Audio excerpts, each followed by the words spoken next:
Two, three. Welcome to this evening's moot. Those of you who did attend on the 13th of December will know that I kind of had a collapse of breathing and coughing in typical flu style. And so I limped my way through it, but of course the recording wasn't good enough to share. So I'm recording this now a few days later. Hopefully the throat gremlins have gone and we can actually explore this topic in a much more detailed way.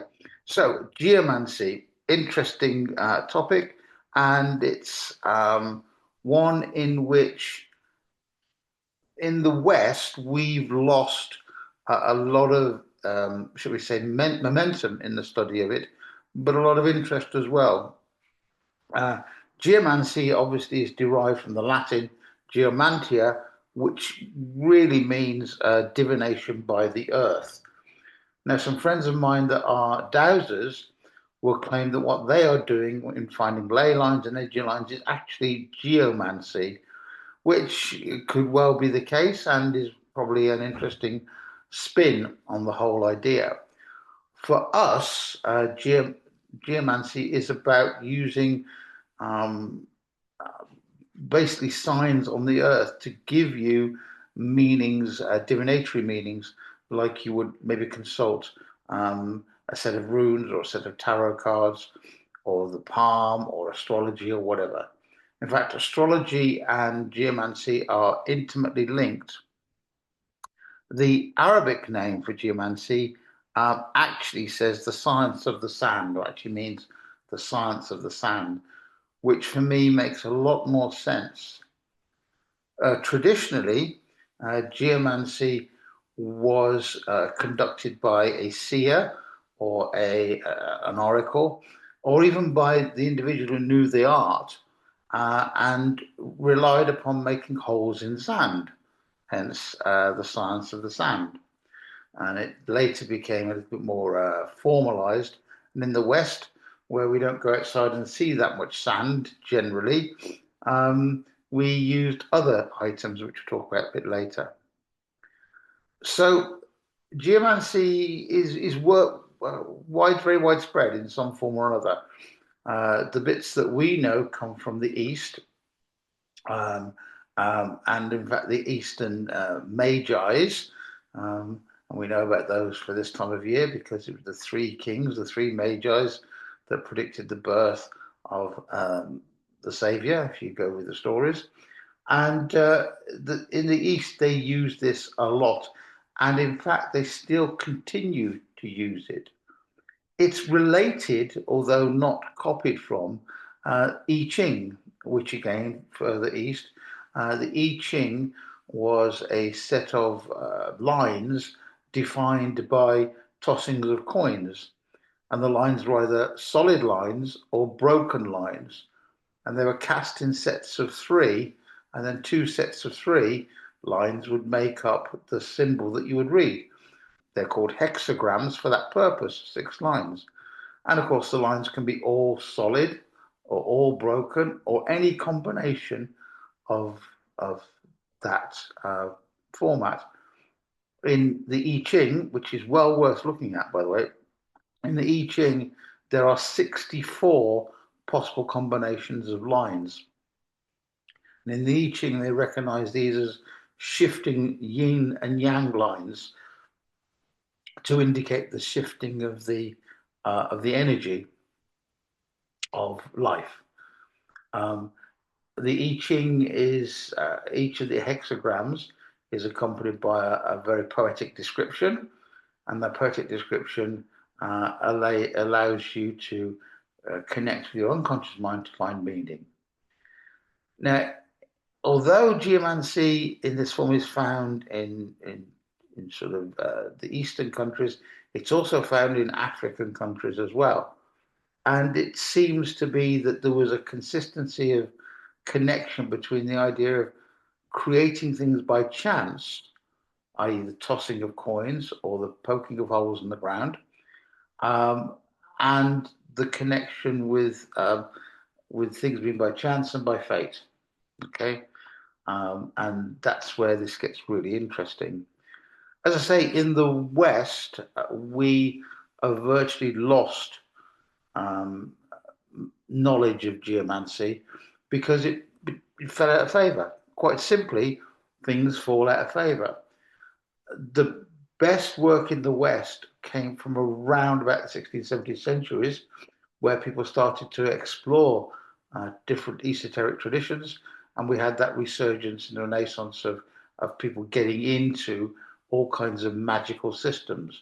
You'll recall that people like John Dee were sort of popular in that area, but Cornelius Agrippa wrote extensively about geomancy within his 3 books of occult philosophy.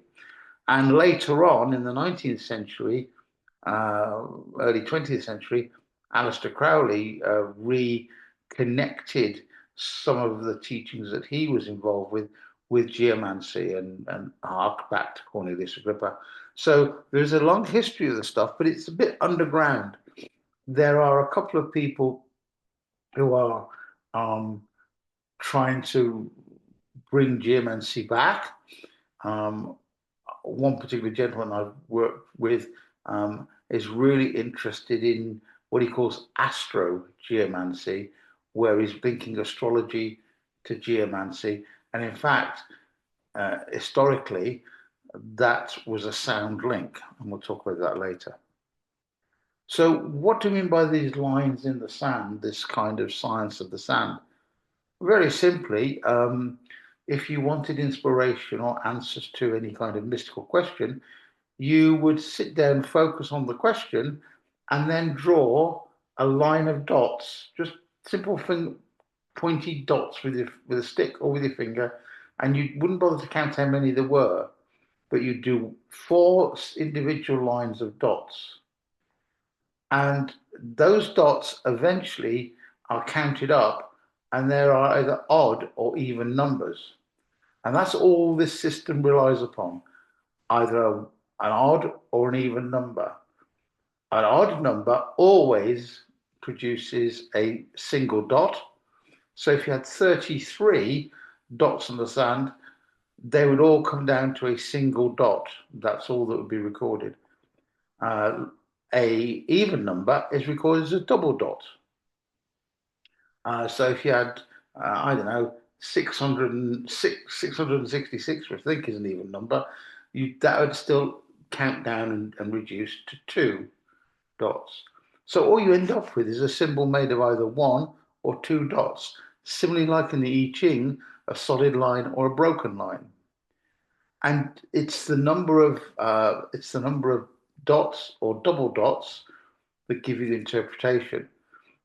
Um, Whereas in the I Ching you have 6 lines, in modern geomancy you only have 4. And if you stop and think about that for a moment, the number 4 relates to all kinds of things. It relates to the 4 seasons, relates to the 4 elements, relates to the 4 cardinal directions, and so on.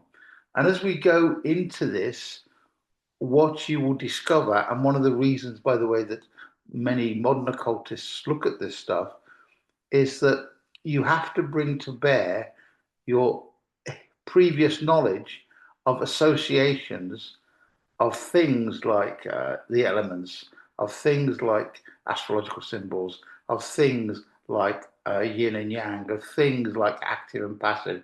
All these associations, which in occult terms are called correspondences, really are the vocabulary that you use to help you interpret the pattern of dots. And one of the things that I've discovered is that the more you read and you make these connections between things, create your own lists of correspondences, the deeper these readings can become. So when we look at some of these readings at the start of this talk, you will need to bear in mind that we're starting at a very simple way. And if you're going to use geomancy, you start to build up your own vocabulary for the meanings. Okay. So, as you say here, if you were doing the dots in the sand method, then you just randomly do the number of dots in a line, and then you would count them, and they translate into either a single dot or a double dots for odd and even. And there's an example here, for example, and that produces the geome, the shape, which has got one dot at the top and three pairs of dots. And that's the kind of thing you're trying to get to. What those dots mean is partly what we're going to talk about in a moment, but also remember, as I said before, you need to build your own vocabulary in which to do this. As with the I Ching, there are 64 possible combinations. In Geomancy, there are only 16, and those are they there. You can only have produce out of the odd and even system one of 16 different geomes. And each geome is given a name, and that name is a Latin name with English translation, but it links to other things. Now, if you're serious about wanting to really get into geomancy, I'd suggest that you take a page of a notebook and you draw each symbol on one page of a notebook, 16 pages, and then you start to write your intuitions, your correspondences, your connections with each of the symbols as you read and you learn and you progress. So let's start with the one or the two dots, the odd or the even number. One way of looking at this is that the odd numbers, the single dots, are focus points of action. It's potential. It's the spark. It's the initial moment. It's the initial thing that gives you that impetus to move. It's a single point. And some possible keywords here would be, primed, ready, sharp, focused, um, ready for action. In fact, tensed up for action, like an athlete, a runner on a starting block. For me, those are the kind of associations for the single dot. For the double dot, well, it's the next step. It's when that energy is exploded, when the athlete has started to run and the energy is being dissipated, and the further they run, the faster they run, the less energy they have. It's something that's solid. It's something that is there. It's no longer potential. It's actually the result. It can lead to inaction, stability. You know, um, the thing where the runner finally stops and has exploded all their energy and are now stopped to rest. It means spent. It could be still. It could be, dulled or static. These words are useful to me. So your geome is made up of a point which is either potential or ready to act, or action and diffused, double dots, spent energy, now becoming more passive, becoming more fixed. Okay, the best way to think about this is the transition from single dot to double dot is that how energy is spent in any system, by the way, even talking scientifically. There's potential energy, that is the ability to do work, and then there is energy that's been acted upon and doing work. Okay, think of striking a match. You hold a match, the match head has the potential to produce a flame. It has the chemical combinations ready to produce the flame, and you need the action of striking the match to produce the flame. Well, the single dot is the match and the matchbox and the ability to strike. The double dots is actually the flame burning away. Okay, that's a useful way of thinking about it. Active moves to passive. And then, of course, something else happens. And energy, we know scientifically as well as magically, if you like, is something that transforms things. And of course, energy cannot be destroyed, it just changes form. We can think of these dots, this time scale, in terms of a moment, like striking a match, or a lifetime, birth, life. And as life moves on, we become more and more, our energy becomes more and more less focused, perhaps. A lifetime of a project. We have all the initial ideas in the project. We start to work on the project. We give the project a kickstart, and eventually the single point of focus diffuses to become more stable. The project is finished. Now, I'm just talking about ideas. It's important that as you think and reflect about this, you try to create your own ideas around this single and double point. All right. The next uh, thing to bear in mind is the reason there are four dots or four lines is that each of those lines refer to the four elements: fire, air, water, earth.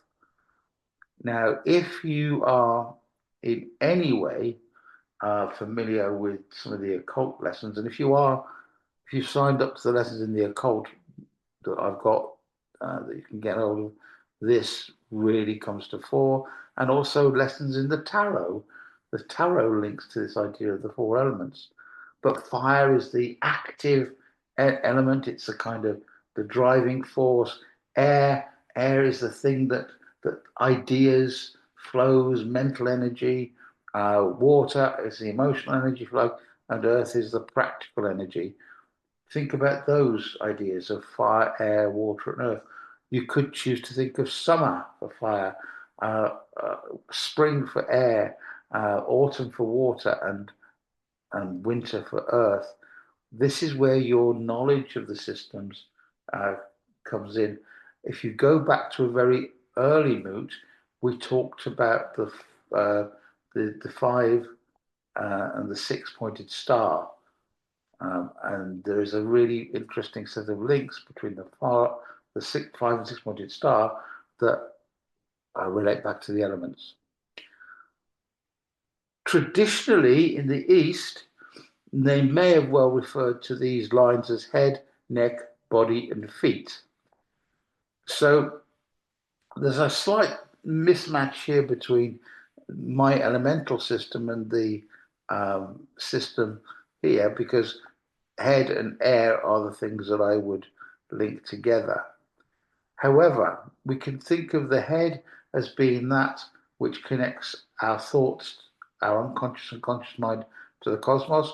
We can think about the neck containing the ability to support that, and the fact that from our neck we communicate, from our throat we communicate.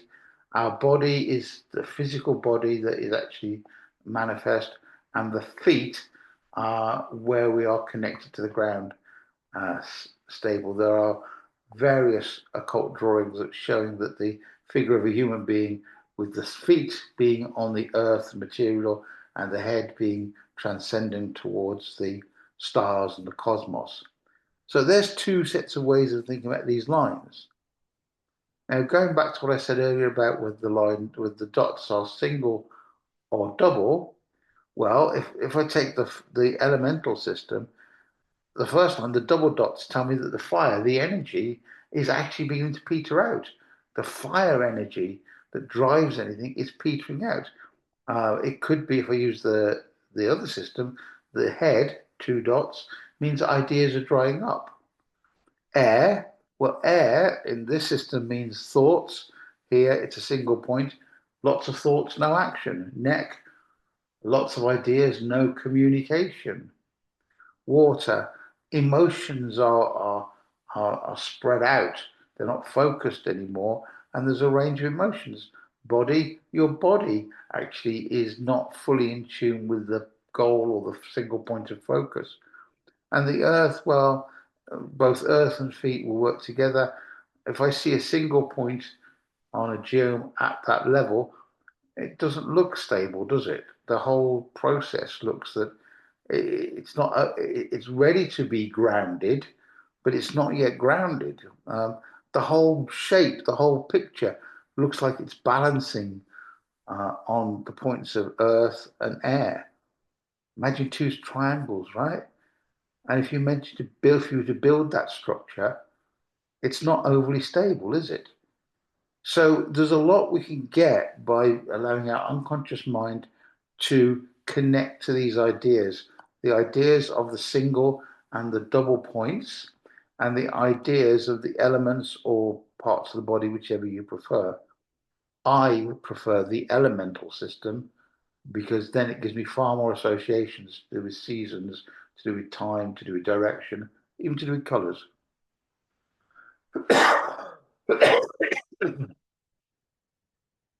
So that's how you start going about interpretation. But how does all of this work? Well, let's do the simple bit first. Now, when I first presented this talk, and I had wasn't feeling very well, and therefore was interrupted by lots of coughs. Um, I did the more complicated bit first and left the simple bit to the end, thinking that that would engage people. But on reflection, I've turned it around. So if you did attend the talk on the 13th, you will know that this presentation now is turned upside down. And we're starting with the Geomancy without cheers, because this is the bit, if I'm really honest, most of you will start to play with. And I do recommend you play with this. So uh, there are 4 steps. And what you need to get is a question that you want answered or information you want to find or some idea you want to explore. In the same way that when you pull a tarot card out, you may be looking for inspiration from the image. With geomancy, you're looking for inspiration from the shape or the patterns of shapes. You'll need something that's got a double side to it, like a coin, a head and a tail. Um, and 4 of them makes it easier, but you could actually use 1 coin and throw it 4 times for each of the geomes. But I think 4 coins makes sense, head or tail. But again, these could be anything. You could use cards. They've got faces and backs. I've been outside in nature and I've used leaves. Leaves have got an underside and an upper side. So when you let them fall, they will twist and turn. Um, you can use pebbles if there's you can differentiate between the surfaces. You could use talismans with symbols on it. If you find a way to carve, say, the symbol or a symbol on a piece of stone or a piece of metal, anything that's got 2 sides. I've been in a pub and done this with beer mats, and it's been great fun. And that's one of the things I want to get across here. A lot of these systems have quite intense spiritual underpinnings, but they're also meant to be played with. Because when you play, we learn. And that's one of the things I think that we miss out as a society. We think to learn something, you've got to be serious and studious and study all the books. No, you've got to get out and play. We learn by playing. So when I say playing, I don't mean misuse the system, but I mean talk about it and give it a go. And beer mats in a pub, leaves in a wood, stones out of a stream, anything that's got 2 sides on it. Okay. And then you cast the geom and you interpret it. So, for example, if I've got 4 coins here and I throw them, I may end up with this sequence here: head, tail, tail, head. Okay. Well, heads equal 1, tails equal 2.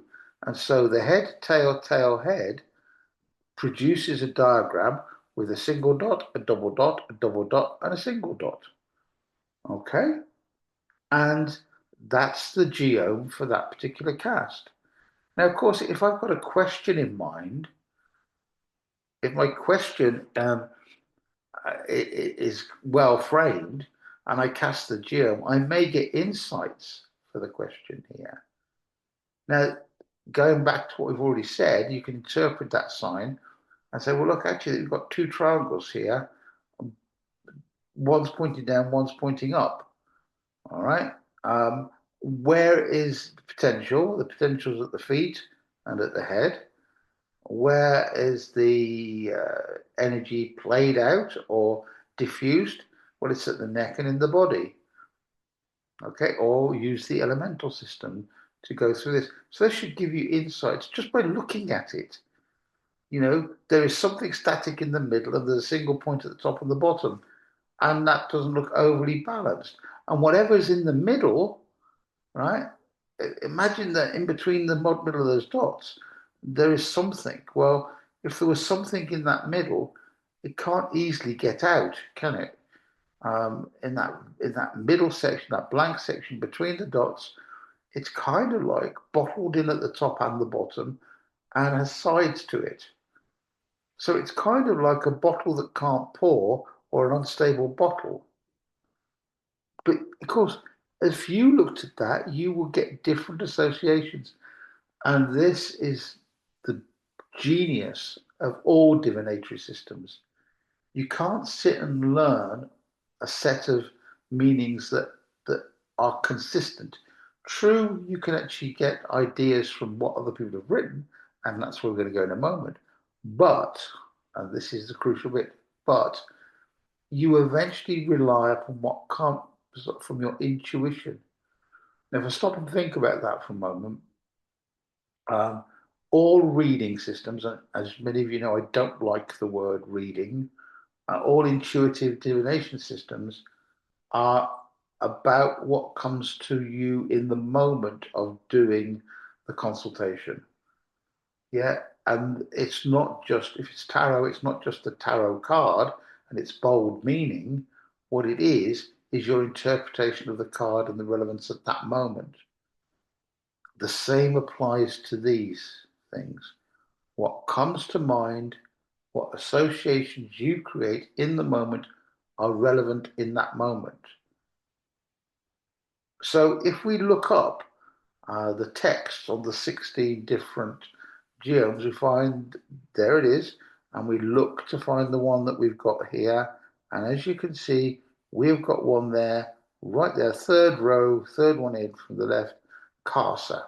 That's the shape that we're looking at. Casa actually means prison. Oh, remember that image of him being trapped in the middle? That kind of is a prison, isn't it?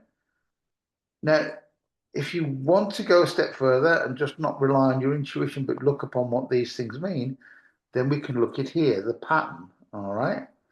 Its Latin name is Casa, and the English name is prison. Its planetary association is Saturn. If you know anything about astrology, Saturn is the planet of limitation.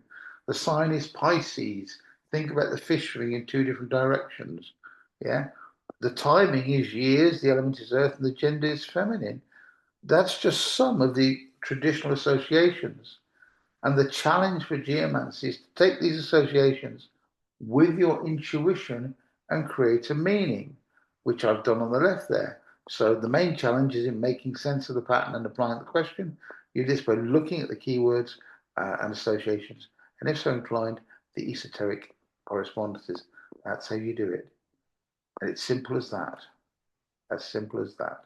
Now, here on these pages here are the reference points for each one of the geomes that you could produce, and they're worth looking at, right? Um, I'll point something out to you now, but if you play with this, you'll discover more. At the top there, you have a geom called Via, and then next to it, you have a geom called Populus. Notice that they are the opposites of each other. Via is a set of single dots, and populus is a set of double dots. Okay. And uh, via translates as the way. Think about that for a moment. The way, a series of single dots, potential, potential, potential, potential, potential. Yeah. And it is about the idea of ready to be active. Populous, the opposite of that, stands for people, and people are chaotic beings, aren't they? Think about a group of people, right? They've all got their different agendas. They're all walking around, bumping into each other, especially at supermarkets. They're focused on what they think they want or what they know they want, but as a group, the behavior is chaotic.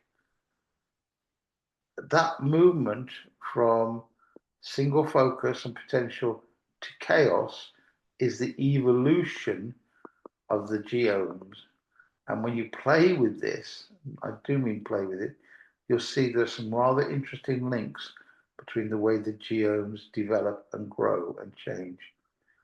I know there are mathematicians who play with geomancy, not for any esoteric purpose, but they play with geomancy because the way that the shapes evolve and transition between single and double dots follows certain mathematical rules or implies mathematical rules which are interesting to follow. It is useful, if you go back to your notebook and you've got 16 pages, to actually write these keywords down on your 16 pages with each symbol to start you off. These aren't about limiting you to definitions, they're about inspiring you to think about more. And there we go, there's the other reference point. Interestingly, here at the top of this table, we have a shape with 2 dots and then 3 single dots, and then we have a shape with 3 single dots and 2 dots. They're reversed. One is called Caput Draconis, it's called Cadua Draconis. One is the head of the dragon, and one is the tail of the dragon. Just those names of these things are evocative, and it may well be that you can think of turning some of these names of the geomes into things that connect with you personally. But notice that the head of the dragon and the tail of the dragon are reverse symbols, right? One has as a head balancing on an unstable body, set of tails, and one actually has a very balanced body with a wiggly head.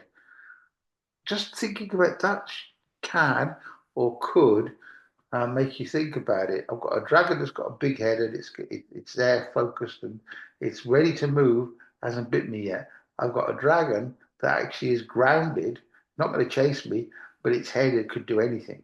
Right? Think about these patterns. And that's another set of patterns. These are reference points. And I really would recommend that you write them down or just look them up, find other references and put these down as a kind of interesting starting point for your geomancy explorations. And then the last one for I'll take examples at the bottom here. If you see Tristitia, which is sorrow, at the bottom, and you see Letitia, which is joy. Okay, think about that for a moment. When I first saw this, Tristitia looked to me like a chalice. Yeah, but it could be an empty chalice. Am I sad because my chalice is empty? My chalice in Letitia is upside down. Is it because I've poured out my potential energy to the world and therefore I'm joyful about it? It is worth reflecting, I keep saying this, on these symbols so you can have your own poetic interpretations. So when you go to a tarot reader, or any kind of reader might say, do you want a past, present, and future reading? Well, okay, this is how you do it by casting geomes. You throw your first set of coins, and that's your first geome, and that can be thought of as past or previous. You create a second geome, which can be thought of as present or now, and then you combine the past and the present to create a third geome without any throwing at all. Now, just think about that for the moment, just philosophically. Your past is fixed, okay, but it has influenced your present, and your present will drive your future. So, using the past and the present to create a third geome which represents the future makes perfect sense. Well, it does to me anyway. And so, in this example here, my first throw could have been via loads of single points, all heads, if you like. My second throw could be this one at Quisito, tail, head, tail, head. Okay, 2, 1, 2, 1. get to the future, via will be the past, acquisito is the present. The future, you add the other two up. So top line, 1 and 2 makes 3, 3 is odd, that's 1. 1 and 1 makes 2, 2 is even, makes 2. 1 and 2 makes 3, which is odd, makes 1, and 1 and 2 makes even. And you see how these shapes combined. And so this, a missio, is then my third sign. How could we interpret that? Well, you're coming. This is just came to my mind as I was made these up. You're coming from a position of action via the way. Yes, things have become clearer, and there has been focus. Yes, you are now beginning to. Uh, you're beginning to consider the results of your action of the past.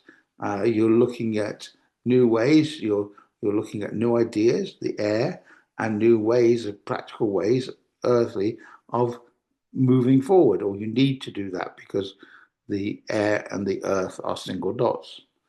And then lastly, if you don't take action and you don't transform some of these ideas into action, it could mean that you're going to lose anything that you've achieved or anything that you have built, any foundations you built upon.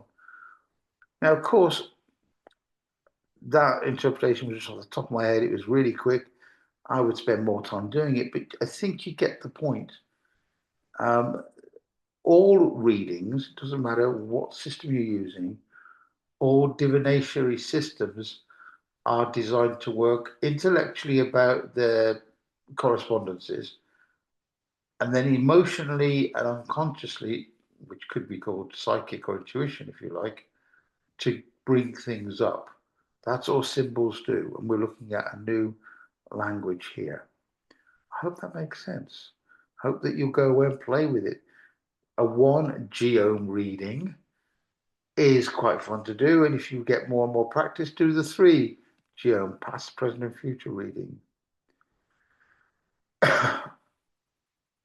So as we look for patterns, we can go back to our um, elemental system, fire, air, water, earth, and focused dots in air in this one, energy being used in fire, um, emotional energy being used, and earth energy being focused.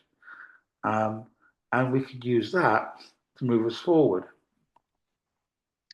Um, we could also see in that pattern two downward pointing triangles, right? And the thing about that is immediately, I've mentioned earlier, that pattern doesn't look overly stable, does it? So something's going on about the pattern itself, the geome itself, suggesting things to you. Yeah? And there are the triangles. Now, you could use the elemental idea here of a downward pointing triangle being water, but you don't need to.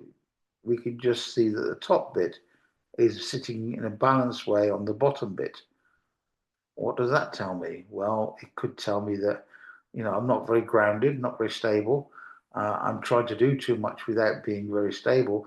And that means that my next level, my thinking, my head level, isn't stable either. Maybe my ideas at the top are fixed, but my emotional connection to those ideas is not fully there. Again, I just free form.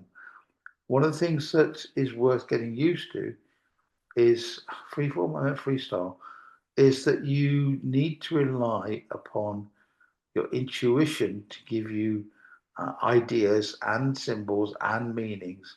And the more you play with it, the more you start to make those connections in the same way as the tarot. For those of you who heard me talk about the tarot, or if you're doing the tarot course, one of the things I advised you to do was throw away or put up to one side the book that comes with your tarot deck and start to look at the imagery in the cards and then apply the imagery to tell a story, and the story then leads you to give meaning. In fact, the worst way to approach any system is, for me, by pulling the card, looking at the tea leaf pattern, looking at the geom, and then trying to find the book to tell you what it means. That's the fundamental, basic, simplistic way of doing a divination.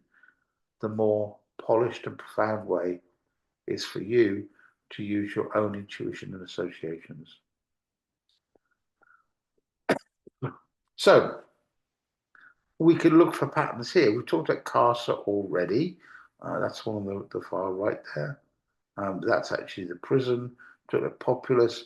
What about these? You know, the Fortuna Major and Capital Colors. What do we see? Well, look, we see patterns, squares. We see triangles.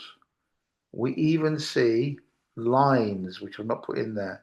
Capricornus, there's a single line supporting it. When we look at these patterns, we can make all kinds of other mental, emotional connections. For me, triangles, depending on the way they are pointing, can be signs of elements, or they can be signs of balance, points of focus, points of stability, and points of focus. And squares, for me, are stable. That's why bricks are basically squares. You build houses out of bricks. Okay, so I'm hoping this is making sense to you. I hope you can start to see how this really connects with some rather deep ideas. And again, by looking at the patterns, you will start to recognize that there's a story. I introduced geomancy to some of my students a few years ago, and one of the ladies in particular, who was really into tarot and stuff like that, she hated it. The moment I introduced it, she hated the idea because she couldn't, in her words, didn't get it. It just seemed fixed, and all it was odds and evens or dots. But then I asked her to go away and think about it and think about looking for patterns within the patterns. And she came back a few months later, actually saying that she was adopting geomancy as the main system for doing readings. And she reads in psychic fairs and stuff. What she created were 4 wooden discs, and the 4 wooden discs had animal totems on them. So now she'd layered in the connections to animal totems onto these wooden discs. When she threw them, the disc that landed further away was the top, and the closest to her was the bottom. Okay, so she rolled them onto the table, and she made the order up, not according to a strict pattern of kind of, you know, earth, air, fire, water, but by the totems. Now think about that for a moment. Her totems were linked to elements. If she threw through the geom and she found that Earth totem was at the top, imagine what she could get out of that, right? And of course, because the totems had blank sides, tokens had blank sides and totem sides, she knew whether it was a double or a single dot. When the coin lay totem engraved side down, so it was blank side up, that was for her read as potential. When it landed drawing side up, for her that was active, passive and active. And she developed her own way of using these coins. She used a totem system, the way the totems were either in their element or not in their element, to do geomancy readings. And, you know, over a year or so, her readings became more and more polished, and she really enjoyed doing them because they were different. And without getting too focused in my head here about material things, because nobody else was doing them, people were coming to her for a geomancy reading.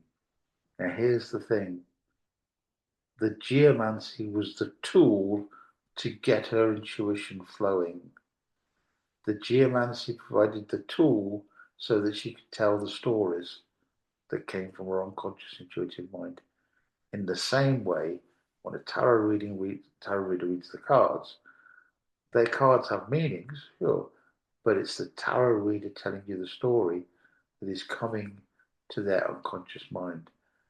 The system is the tool, and it's very much how you understand the system you're using and the tool that you're using that makes the difference between somebody who's a reader or somebody who's just playing with it in, shall we say, a non-constructive way. Because what I'm going to say now is to go away and play with it, because play is about learning. Some people sit and they want to learn the 16 definitions as written in all the texts, and that's all they know.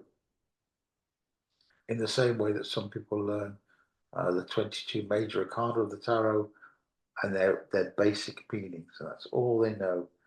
And for me, what that means is that when they do a reading, they're regurgitating information rather than intuiting information. All right. The reason storytelling is an essential part of most ancient cultures is that the stories themselves became the messages through which we could get inspiration. The geomes, the tarot, are systems through which we can tell stories and therefore inspire. Right, now this is the difficult bit, and some of you may want to stop there and play with this a little bit, but I'm going to go very quickly for completeness over one of the other ways that geomancy is used, shall we say, in a more formal way. I don't think that's the right word, but you know what I mean. To you, it's something that I've not really spent a lot of time doing, although I have played with it, and it opens up other possibilities. And the way the shield is constructed is by having a number of geomes cast and they're falling into certain positions. So on the far right, the first four gems are called the mothers, and those would be the geomes that you would throw. Okay, so you'd throw your coins, your talismans, whatever, 4 times to create 4 geomes called the mothers. The second 4 on the top row are called the daughters, and those daughters are derived by adding up the points from the mothers. In the same way with the 3 reading we saw earlier, where you took 2 symbols and added them together, that's how you get the 4 daughters. The daughters produce the nieces by adding them up, which is that middle layer. The nieces are then added, the first and second niece form the right witness, the third and fourth niece form the left witness, and the last one, the left witness and right witness, form the judge. It's already sounding complicated, isn't it? And I think it is a little bit, but I think just thinking about it for a minute, you'll get it. The mothers, the first 4, are geomes you throw, and the rest are created by adding up the other geomes. So, for example, if I threw these 4, okay, and my mothers, I'd record them in the top part of the grid. I'd then produce the daughters by adding up the various bits of the previous ones. So the idea that we actually add up the heads, the necks, the body, and the feet to produce the next 4, as it says there. Again, this may not be for all of you, but it's here for completeness. When you get the daughters, from the daughters, you get the nieces.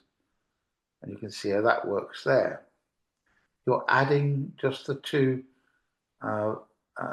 geomes together, basically. Yeah.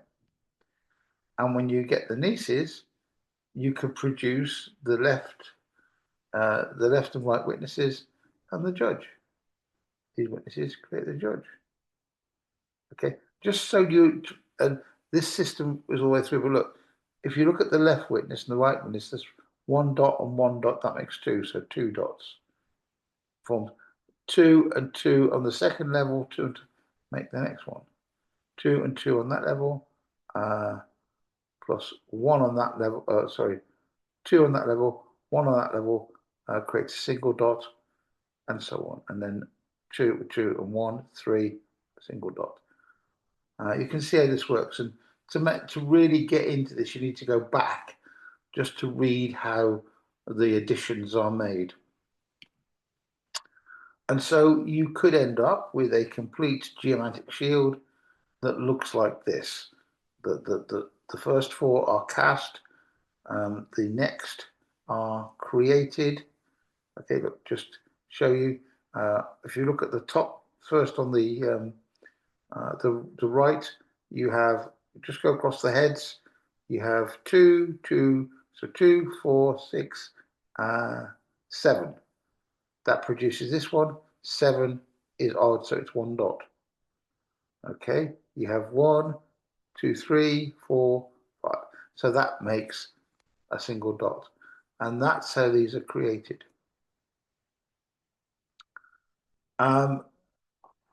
In a geomantic shield, if you draw one, it's generally only the judge that's used to give you the answer. So in some ways, the process of creating the shield is actually, I wouldn't say redundant, because they all produce a range of symbols, but they are about the judge giving you the answer, and the witnesses, they represent the the right one is about the person asking the past and the person asking the question, and the left is about the future and how much the person asking the question is influencing that future.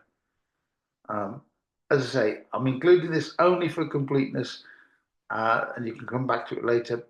All you need to do is look at the first Geomancy without tears. Okay. And just as an example, the judge in the example we've given, that's what it became as Fortuna Major, which is the equality on the right. And, you know, the way that I might interpret that, that would suggest the question you asked as a positive outcome. It'd be best if you put energy into achieving the goal with positivity and assertiveness. The goal will not be achieved instantly, and you have already been working on it towards it. Don't become overly authoritarian. The goal is best reached by understanding people. That might be the answer I would give to the person asking the question. I'd probably go into a bit more detail, but the point here is, remember, and the reason why I don't like the word readings, it's about where the responsibility lies. I'll probably talk more about this at another time, but if you are giving a reading, you are the reader. Therefore, you're giving information that's coming with a degree of authority because you are the reader. If you're being an oracle, then you're giving information that's coming from your intuition or whatever tool you're using, and then your intuition. And it's up to the querent, the person asking the question, to make sense of it. One of the most enlightening things I ever watched was a documentary about the Dalai Lama. And the Dalai Lama, traditionally, yearly, will approach various oracles. There will be the state oracle, who talks about spiritual things, but there will also be a number of local oracles he may choose to visit as the Dalai Lama. And the thing about it is that they will use intuitive systems, and it's not the Dalai Lama makes notes of what's been said and performs his own interpretation. And the one sequence I saw was with the Dalai Lama visiting an oracle. The oracle enters into a ritual and a ceremony to prepare themselves for the role, and to enter into a trance or shamanic-like state. And the Dalai Lama maybe asks the question or not, but what he listens to is a stream of information, unconscious imagery and information that's coming from the oracle because they've done the preparation, they're using whatever tools they need, and they're there giving a stream of information. And the Dalai Lama, the listener, the quote, takes what triggers within themselves and then asks about that or is inspired by that. Um, it's not a question of the oracle knowing all the answers, certainly not, or the reader knowing the answers. It's a question of the storyteller, the person producing unconscious stream of thoughts because of their preparation, is actually giving a range of ideas that can be used to provide the answer. Geomancy reminds us, or reminds me, or say I'll own it, that you have to work intuitively to get an answer and a reading. You can't just rely on the fact that you know the meaning of the 22 major arcana, for example, in the tarot. If we go back in this example, we've got the witnesses, left and right, and the left one is about the person's influence and the future, and the right is about the past and questions. And if we look here, the right, the right is a missio, it means lost, so that they're focusing on what they've lost, not what they've got. And therefore, the person asking the question, I might intuit, is saying, well, I've lost stuff in this process of trying to achieve whatever my goal is. I've lost stuff. And then, of course, looking at the left witness, well, the influence is that you've got a lost mindset. You're actually trapped in that prison, Casa. You're actually trapped in the prison of your own making because you're reflecting on too much of what you've lost.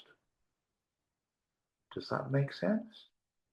Yeah, and that maybe as I read that, again, you drawing that intuitive information from the shape, from the images you see, from the name as well. Okay. Yeah, there we go.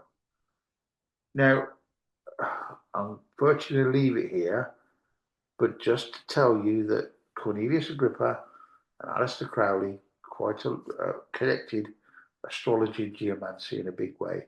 And in fact, astrology and geomancy go hand in hand because the geomancy shield, each of the positions is an astrological house. There are 12 houses. And if you know your astrology, each of those houses has a meaning. One being life, two being riches, and so on. And if you've done any astrology, you will know that those words, life and riches and brothers and fathers, are just keywords that need to be broadened out. So therefore, you could actually see that each of those symbols relates to an astrological house. And because it relates to an astrological house, you can give a deeper reading. And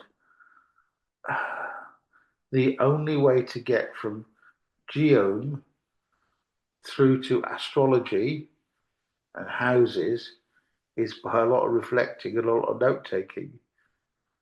It needs to be connected to your own internal correspondences that you have created over days, weeks, months, even years of practice. Yeah. My challenge, and this is my challenge, but so I'm owning it, is that I see people giving readings in a marketing sense. They go to New Age Festival and give readings, and my judgment is often the case that they are not uh, versed in the symbols they're using, the tools they're using.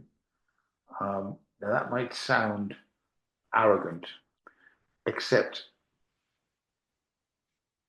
I think esoteric knowledge and occult wisdom comes from a mix of what you know and what you're willing to learn and what you're willing to give your intuition space to express. An astrologer will cast on a chart for an individual based upon certain things, which seems to make it very scientific and mathematical. I have a view of astrology which is a bit different. Um, Astrology is a set of symbols based upon some calculations, which give the astrologer, because of their knowledge of the correspondences, gives them a way of accessing and opening up intuitively to a series of questions. So, although I was born, my star sign is Aries, that doesn't define me. But a lot of people will look for their astrological advice based upon their birth sign. We're encouraged to do that. You know, Mystic Meg and all those other people in their newspaper columns tell you that, you know, for a Taurus, you're going to have a really tough day, and whatever it is. And we take that as being the sum total of what astrology is about. And it certainly isn't. With the tarot cards, we take the reading of the cards into question. We the read or perform a reading based upon whatever layout system they use, and there's the assumption that it's the cards telling the reader what to say. No, it's not. It's the cards inspiring the oracle what they can say, and just learning the 22 major cards is just the starting point. There's an intellectual side to this, is what I'm trying to say, and I think too many people that I've seen um, actually frame themselves as psychic consultants, and they have very little in the way of counselling training, and therefore they can be potentially dangerous, and they have very little in the way of uh, intellectual rigor because they've learned the system and they actually think the system is the only thing that makes sense or connects. Um, and they see it in isolation, is what I'm trying to say. They see it in isolation um, and not as part of a bigger, wonderful, magical um, collection of symbols, and symbols speak to us. And I'll just shut up there because I could go on. But I'm very passionate about this idea that we're all intuitive, we're all psychic, we're all able to connect to these symbols if we let go of the fact that you've got to just learn like parrot fashion a series of meanings. No, you have to connect with a series of meanings, and that connection is what's important because that gives you, the person that's doing a consultation with somebody, the ability to be meaningful and relevant rather than trite and overly simplistic.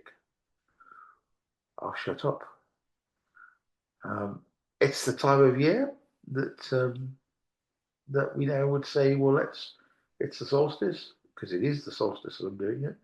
We recorded this, so I would like to wish you happy solstice, happy Yule, have a great Christmas, and may your um, Orthodox New Year, if that's the right phrase, bring you everything that you wish for yourself and bring you insights that are worthy of your reflections and your study.